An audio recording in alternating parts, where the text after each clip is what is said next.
Now, this question that you have in front of you, Margi, right? Yeah. It is entirely based on IFRS 2. The base is IFRS 2, right? But there are other standards that are discussed as well. Okay. Yeah. In the last class, you remember that we discussed basically the scope of IFRS 2, right? Yeah. And we'll be applying that scope. The application of that scope is in this question. All right. Now I'm starting. I'm reading the question. Part We're doing part A, right? Part A, part one. All right. Now, Margi, a public limited company, has entered into several share-related transactions during the period and wishes to obtain advice on how to account for them. Now, whenever you need, or whenever a client, or whenever a question, or an examining question, basically needs an advice, right? You have to form the tone of your answer should be, more of, a professional tone. You get it? A professional tone means that you're delivering something with authority. You're delivering your advice, your conclusion, your calculation with authority. All right, because you're the expert over here. Now, Yeah. part one says on 1st May 20x2, Margi granted 500 share appreciation rights. Right, we know what share appreciation rights are, to its 300 managers. Okay, all of the rights vested on 30th April 20x4, that is, I believe, after 2 years, but they can be exercised from 1st May 20x4 up to 30th April 20x6, that is 2 years more after that. So they have the option to exercise it, right? At the grant date, the value of each SAR was $10, irrelevant, right? Because why is it irrelevant? Because SAR obviously because of it's a cash settled share based payment, and at the fair value, the grant date is irrelevant because obviously the year has not lapsed yet, right? So once the year lapses, once the year passes, right, we'll take the value which is basically the fair value at the end of the year, right? Because liabilities are to be revalued each year, right? Yeah. Now, at the grant date, the value of each SAR was $10, and it was estimated that 5% of the managers would leave during the vesting period. The fair value of each SAR is as follows. So 30th April 2023, you have $9. Fine. 30th April 2024, you have $11. And 30th April 2025 is $12. Right. Once it has been vested, right, which is 30th April 2024, there will be no time value of money. Right. There will be no time value of money left. So fair value will become equals to the fair value will basically equal to the intrinsic value. Right. All of the managers who were expected to leave employment did leave the company as expected before 30th April 20x4. Fine. On 30th April 20x5, 60 managers exercised their options when the intrinsic value of the right was 10.5 and were paid in cash. So that was on 30th April 20x5, right? Margi is confused as to whether to account for the SARs under IFRS 2 or IFRS 13 fair value measurement, and would like advice as to how the SARs should have been accounted for between the grant date and 30th April 20x5. Number one. So basically, what you need to talk about is that there are two things that you'll talk about, right? From what I understand, right, there's one mark for discussion on IFRS 13, right? If, for example, I was a student, this is what I would have deduced from the marks allocated. One mark for the discussion on IFRS 13, right, and 5 marks for IFRS 2. So 5 marks, basically you have your calculations, you have your advice on how to present it in the financial statements, because obviously it's a cash settled share based payment. You have to appreciate that, right? Liabilities are to be revalued at each year end. You have to appreciate that. You have to show the workings as well. You have to show the expense. You have to show the value of the liability at 30th April 20x5, right? So these are all the factors that will be catered in these 6 marks, right? Let's solve the Yeah. first scenario, all right, and then we'll move on Reference. to part 2 and part 3 because they're isolated scenarios, right? Okay. Now, in part 1, first, I'll just quickly do the calculation because wherever there's calculation, I prefer that the students do the calculation first, right? So that you're done with one part of it entirely, you're done with the calculation in its entirety, and you move on to the explanation later on. And obviously, your explanation to some extent will be based on the numbers, right? Because in this case, you have to discuss IFRS 13 as well, right? So first, I'll Right. do the calculation, and then we can move on to the Written part. the explanation, right? Yeah. Now, Mm. liability at 30th April 20x3, right? So we'll do the entire working because we need to show what exactly we're left with, right? Let's say the date, I'll put down the headings. So you have date, you have your calculation, do the calculation, right? And you have your expense, you have your cumulative liability, right? And yeah, now date. So at 30th April 20x3, I'm treating it as 2003, or I'll do it 20x3 only, right? You have an expense of how much? Let's see. 300 managers, right? Each manager gets 500 SARs, Yes. right? And it said that 5% of managers would leave during the vesting period. So only 95% of the managers will exercise it, right? 5%. Yeah. 95%, because 5% will leave the company, right? Oh. Mm. Value of each SAR is what? 9. 9, right? Now, the vesting period was for 2 years, right? That means since you're working for the very first year, we'll do 1 divided by 2, right? Now, since this is the first year, this becomes your cumulative liability, and your double entry turns out to be P&L debit and liability credit, right? Now, for the second year. So this stays the same, right? We'll just we'll just remove 1 over 2 because now it's 2 over 2 entirely, and we'll change the value, right? The value at 30th April 20x4 is 11 and not 9, right? But again, this will get me the cumulative figure, right? This will get me the cumulative figure. So I'll just, the difference between this and this will become your expense for the year. So the double entry for the second year will be P&L debit and liability credit. Done? So why are you taking the difference? Because this is expense for the year, right? The cumulative liability at the start of the year was we're talking about 30th April 20x4 now, right? Yeah. The cumulative liability at the start of the year was 641,250. The cumulative liability at the end of the year is 1.56 million, right? The difference, Okay. because there's an increase in liability, an increase in liability leads to an expense, right? Okay. Now, we also have to see that on 30th and 25th, with 60 Sir, managers, can you show me the calculation of cumulative liability of second year? Yeah. 300 into Okay, 500 okay. into 95% into 11. All right, 11 is basically the fair value.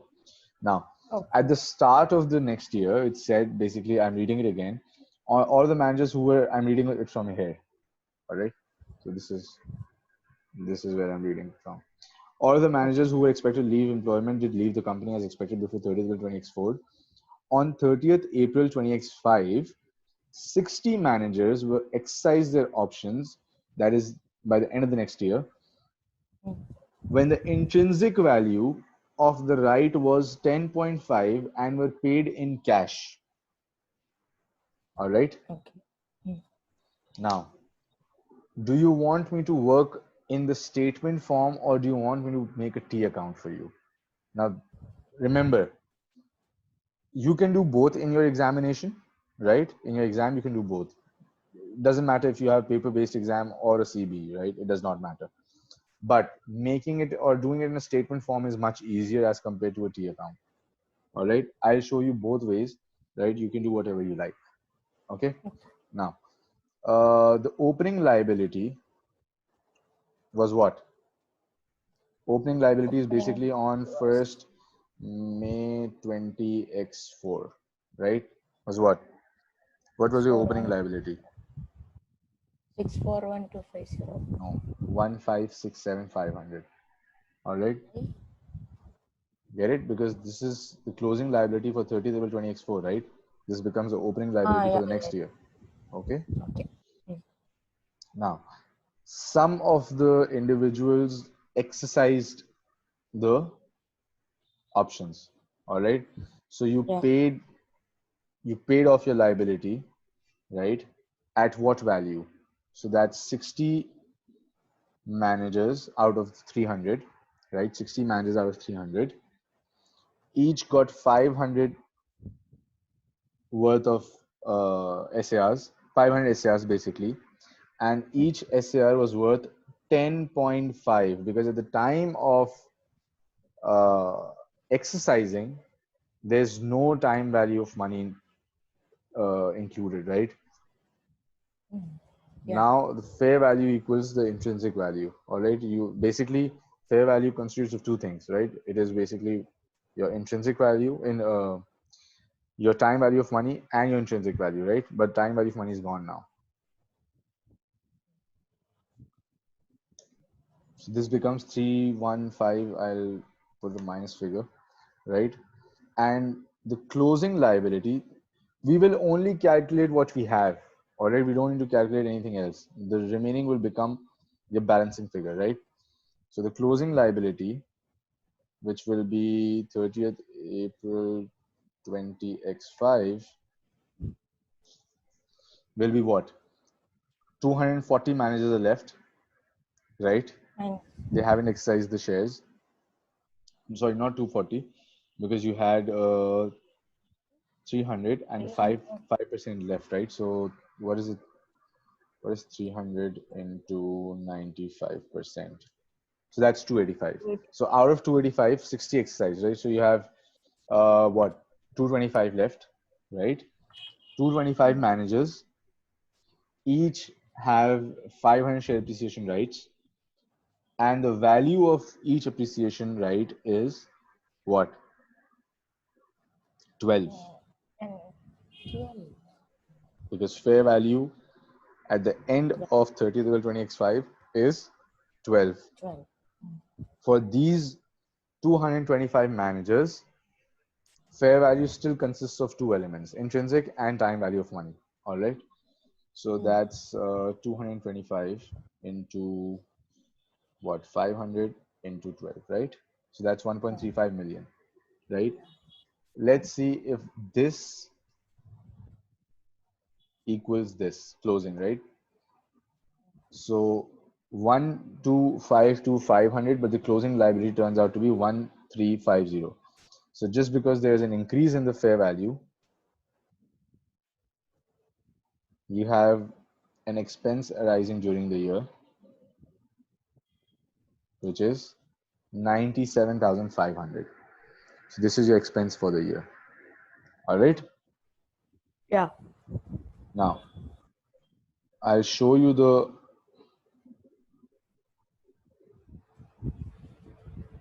T account method, right? So this is working with your cumulative liability account, right? Cumulative liability, right? Your balance brought down from the previous year was 1567500. The amount that you paid, because it reduces the liability is to be reduced on the debit side, is 315,000. You have your closing liability of 1350000, right?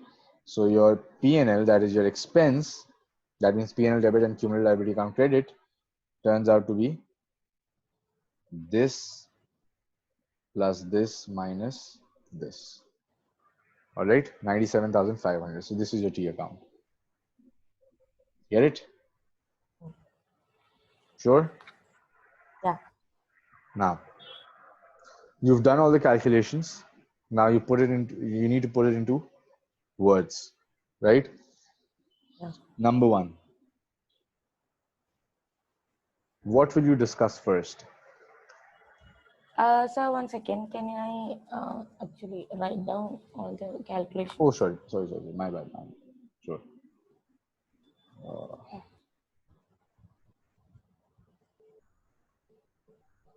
Now, the first point that you'll put, right? The first point that you'll talk about is what? First point. It's IFRS 13, right? Does the transaction in any way come under the scope of IFRS 13? No. No. Why? Because IFRS 13 is only to be referred when a particular standard tells you to refer it for fair value measurement. All right, for example, IAS 40, fair value measurement, right? For example, IFRS 9, right? Fair value of financial instruments, right? These are the standards that refer IFRS 13 for fair value measurement, right? But IFRS 2 has its own fair value calculations, so it does not refer IFRS 13. All right. These are the things that you need to write down. You need to negate this factor that IFRS 13, this transaction does not come under the scope of IFRS 13 fair value measurement. Okay. So what you'll basically talk about, these are just pointers so that you know exactly how to, bring up the information. That's it. All right. This is not how you'll write in your exam. You need to make paragraphs. You need to explain in the right manner, right? So you discuss IFRS 13 scope and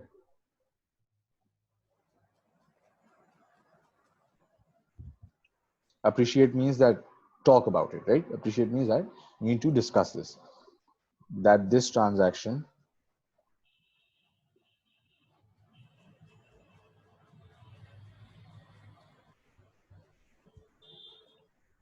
does not come under the scope or is out of scope of IFRS 13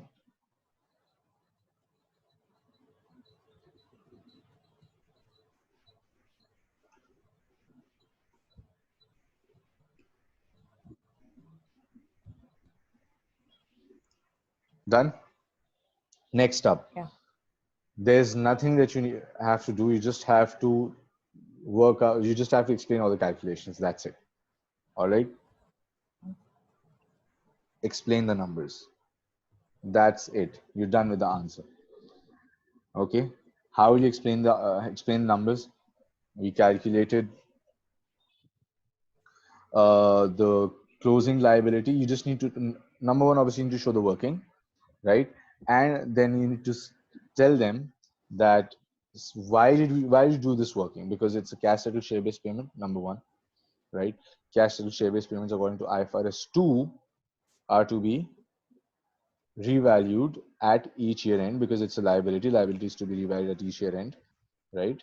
You talked about two things. Number one, cash settled share based payment. Number two, or I'll just cash settled SBP need to revalue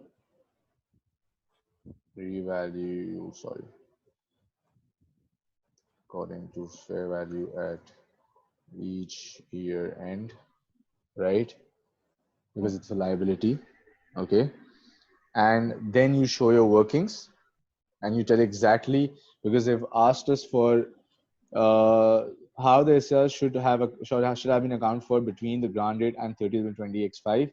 So this is what you have to show. This is what you have to advise on, right? You have to start from the grant date. Obviously, there's no working for the grant date because that's 1st May 20x2. The first year end of the grant date, basically, the first year end of the grant period, which is 30th April 20x3, you show the working, and you finally discuss 30th April 20x5, the outstanding liability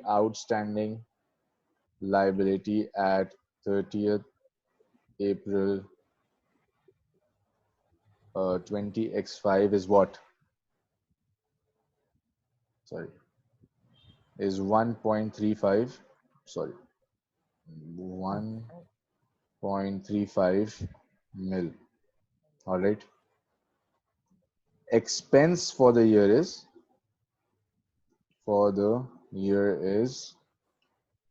you can either write down write down the whole figure, or what you can do is you can put it down in millions, right? So 0.975 million or 97,500, right? Okay. 97,500. So that's 0.0975, right? Okay. Now, done. You're done with this part. All right. You don't have anything else. Second part. Second part says Margi issued shares during the financial year. Some of those shares were subscribed for by employees who were existing shareholders, and some were issued to an entity, Grief, which owned 5% of Margi's share capital. Before the shares were issued, Margi offered to buy a building from Grief and agreed that the purchase price would be settled by the issue of shares. Margi requires advice. Again, it talks about advice. All right. So Margi requires advice about how to account for these two transactions. Number one. Now this question, even though the marks, probably the scenarios for what? 1, 2, 3, 4, 5, 6 lines, say 5.5 lines, right? And you have 5 marks allocated to it. All you have to do is discuss what transactions fall under the scope of IFRS 2. That's it, and apply to the case, right? We discussed it earlier that if you're getting some goods or services, that is a valid consideration against your issue of shares, or a settlement which is equivalent to the value of shares, right? Only transactions such as these come under the scope of IFRS 2. That's it. Nothing else. Nothing else. For 5 marks. Get it? So Margi issued shares under the financial during the financial. Some of those shares were subscribed for that. That's obviously it's a new issue. That's why they were subscribed for by employees who were existing shareholders.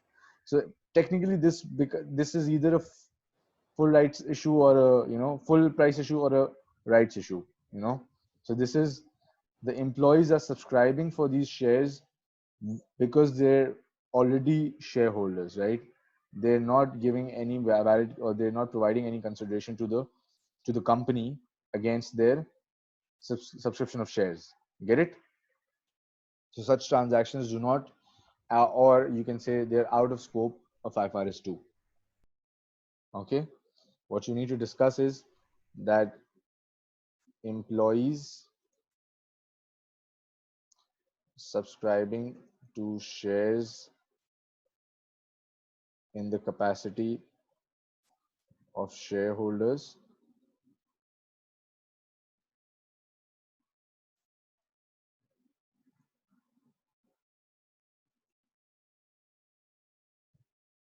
you can say valid consideration, or you can say service.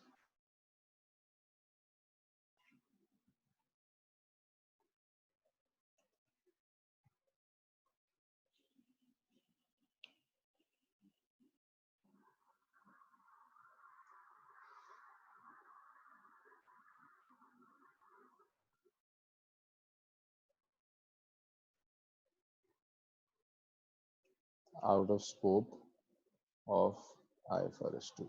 Done. Second part. What about Grief? The transaction that I'm doing with Grief, does that transaction come under IFRS 2?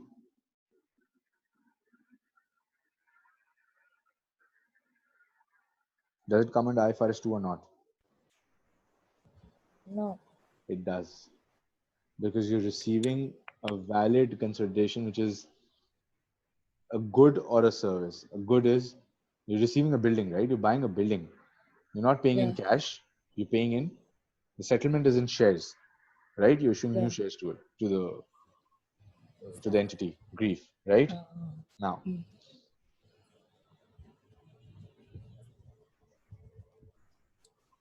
again, you need to make paragraphs while you're writing the answer. This is just for explanation, right? With regards to grief, what you can say is that transaction will be recorded as per IFRS 2 because the building, because Margie is buying buying a building against the issue of shares. Number one. Number two, very important thing, and I believe there will be a mark for it. What you need to discuss is the valuation. At what value will you recognize uh, your equity?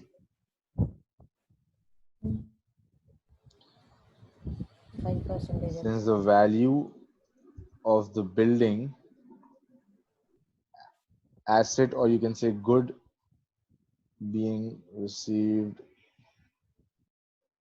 by the issuing entity, which is Margie, right, can be determined, therefore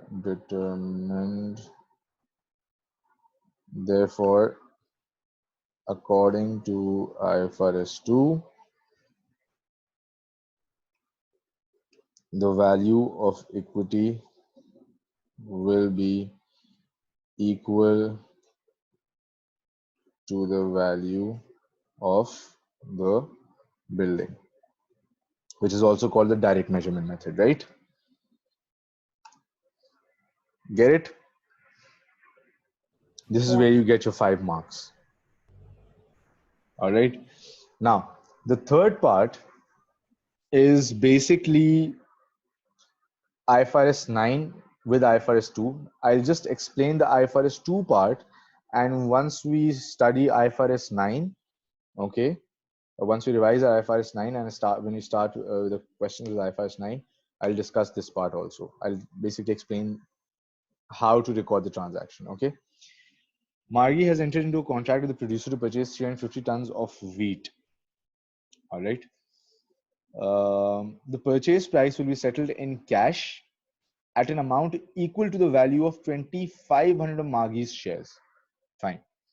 Margie may settle the contract at any time by paying the producer an amount equal to the current market value of 2,500 Margie shares, less the market value of 350 tons of wheat.